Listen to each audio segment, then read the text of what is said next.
Monsieur le Président, chers collègues, notre groupe salue cette expérience démocratique inédite dans notre collectivité. Nous remercions celles et ceux qui ont œuvré à cette co-construction dans le respect de nos différences politiques avec le soutien des services, des collaboratrices et collaborateurs de groupe.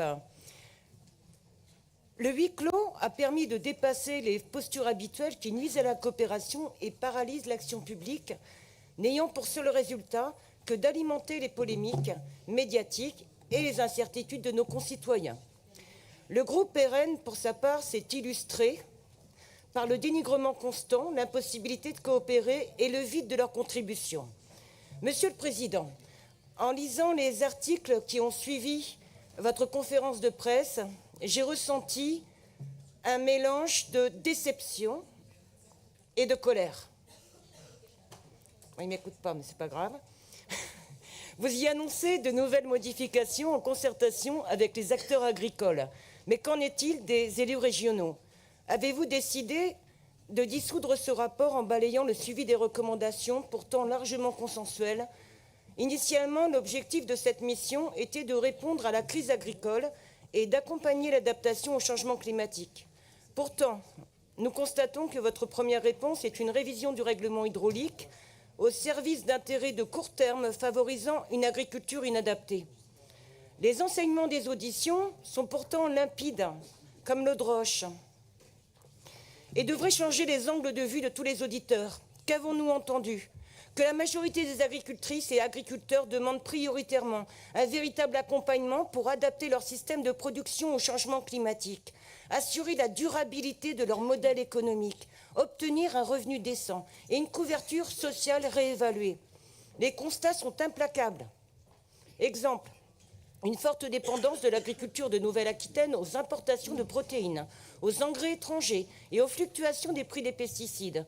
Nous apprenons que les sols agricoles émettent plus de carbone qu'ils n'en stockent. Nous constatons également une baisse des rendements en conventionnel malgré les intrants de synthèse. Mais aussi des bonnes nouvelles et des pistes d'avenir à explorer en prolongeant les études démontrant que la diversité des milieux réduit la possibilité aux maladies de s'installer, comme nous l'a dit Christian Hugues. Alors face à tous ces défis à relever, les groupes ont acté des priorités. Transmission, installation, gestion du foncier, développement des filières alimentaires de proximité, agir contre la précarité alimentaire, l'augmentation de la dotation pour les jeunes et nouveaux agriculteurs et la revalorisation des mesures agro-environnementales et climatiques. Les solutions sont sur la table, prêtes à être affinées et mises en œuvre. Il ne manque plus que la volonté politique et les choix budgétaires adaptés à nos rapports se sont succédés. Certains d'ailleurs ont été déposés dans la bibliographie, comme celui du GIEC de 2020, alertant sur la nécessité d'une approche globale, systémique des sujets agricoles et alimentaires. Ce rapport nous conseille de ne plus agir en silo et de donner une priorité centrale à la résilience de notre système alimentaire face au changement climatique. Durant cette mission, plusieurs propositions ont été avancées, notamment un groupe de travail sur les paiements pour services environnementaux ou paiements pour services climatiques qui nous a été proposé par l'interprofession bovine, ainsi que la co-rédaction du contrat d'accompagnement à la transition écologique qui est inscrit dans le règlement d'intervention hydraulique de ce jour. Alors pensez-vous nous confirmer que les élus régionaux y contribueront? Un calendrier est-il prévu pour la coélaboration de ce contrat d'accompagnement à la transition écologique?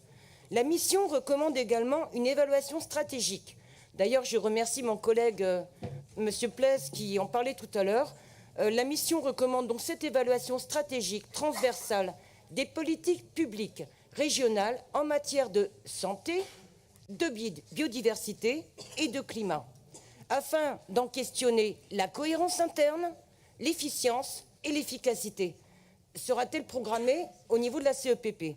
Il est encore temps de réagir, mais nous n'avons plus le luxe d'attendre. Merci.